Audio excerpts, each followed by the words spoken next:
The mistake, they focus so hard on finishing high, they end up doing this. There's no swing like this. Okay, what needs to be high is the elbow. The racket can go down, but the elbow up. There.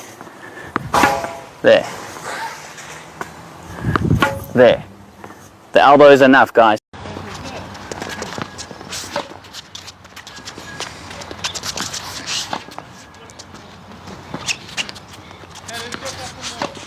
Okay, my champion, not bad at all, but you're moving slower than you could because you're not crossing over your steps, okay? On the inside out forehand, notice this step, okay? Notice this step, and then it's a lot quicker to get behind the ball. Okay, cross over at the back, better. And again, cross over at the back. Yes. 2 more, cross over at the back. Much better, 1 more. A lot of players make this mistake. They really try and hit the ball hard. They try and hit the ball hard instead of fast. If you try and hit the ball hard, you're gonna miss. You're gonna use too much muscle. Change your mind from hard to fast. How fast can you swing your racket from here through? Okay, not hard, fast. I'm thinking about fast, not hard. I'm thinking about racket head speed, not hard. I want to swing my racket fast, not hard.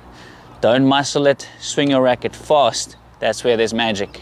Okay, my champions, on the forehand, be careful if your left hand is on the racket, be careful not to let it go too soon.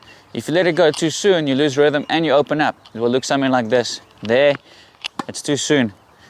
There, I'm releasing my racket way too soon. This is gonna break rhythm, it's gonna break momentum.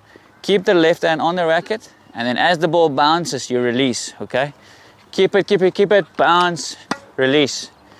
Keep on the bounce, I release my left arm. All right, so I'm holding it, only on the bounce, I release. So you hold the racket, only on the bounce, you release. Okay guys, quick tip on the forehand today. Too many players, they take the racket back all the way, too much, and then they lose rhythm. Now they stop, and they freeze, stop. It's not a continuous motion, you lose out on a lot of rhythm. I want you to turn your body first, and only when the ball bounces, you start initiating the take back. Now it's going to be a smooth motion, okay? So wait for the bounce, then initiate. Wait for the bounce before I take my racket back. Only as the ball bounces do I take the racket back. There. So there's a difference between racket take back and turning the body first and then take it back. Guys, on the very short ball, sometimes players make the mistake of finishing too high on the very short ball, and it makes it hard for you, okay? You can, on the short ball, you can rip the ball with a little bit of a shorter finisher racket head speed. As long as there's a stage where your racket is still going forward and up, as long as that still happens, then you can actually rip it down. So look at my racket, still goes up and forward, but then I release down. So don't go too high on the short ball, you can go down. Guys, depending on what type of player you are, I want you to be careful to not make the mistake of thinking that if you hit the ball flat and hard all the time, it's more effective. It's actually not. If you hit the ball flat and low all the time, it's going to be in your opponent's hitting zone. It's going to look good, but it's not going to be effective. Consider hitting 80% of your shots high, heavy. You're still hitting the ball, but you're putting more spin on it. You're getting it deep. Now the opponent's going to feel the pressure. It's going to feel him pushing back 80% of the time. Then, when the time is right, that's when you go for the 20% flat hard. Try that out.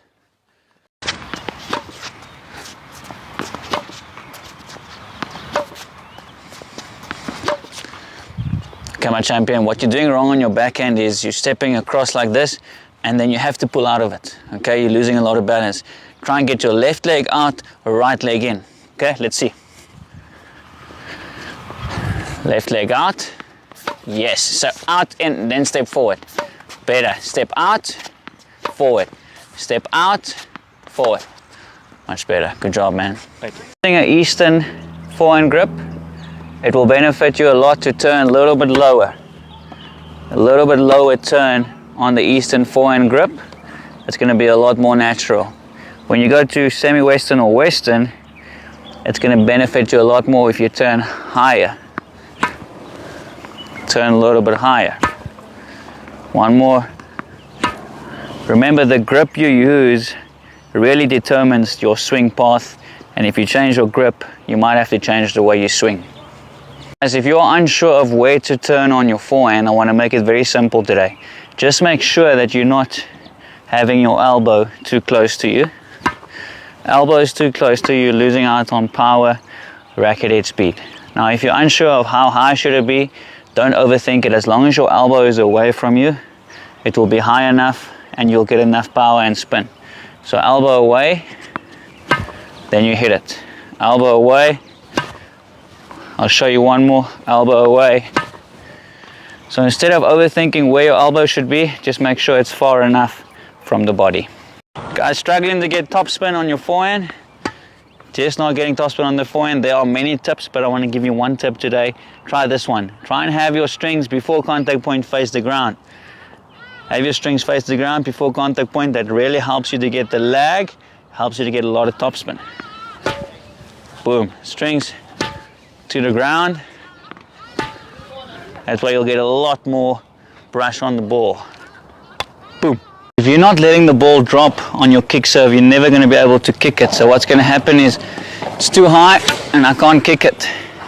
It's too high, I can't kick it. Have the ball drop a little bit lower. Drop, and now you can kick up. Let the ball drop, then you can kick up. Kick serve, ball drops, then you can kick up. Okay guys, if you have a single-handed backhand, I recommend this. Use a semi-western grip for the forehand. Use that same grip, semi-western, for the backhand. Then you never have to switch, okay? So then you can go from forehand to backhand. Forehand to backhand. I recommend that. A lot of pros do that. Very easy to switch from forehand to backhand using the single hand.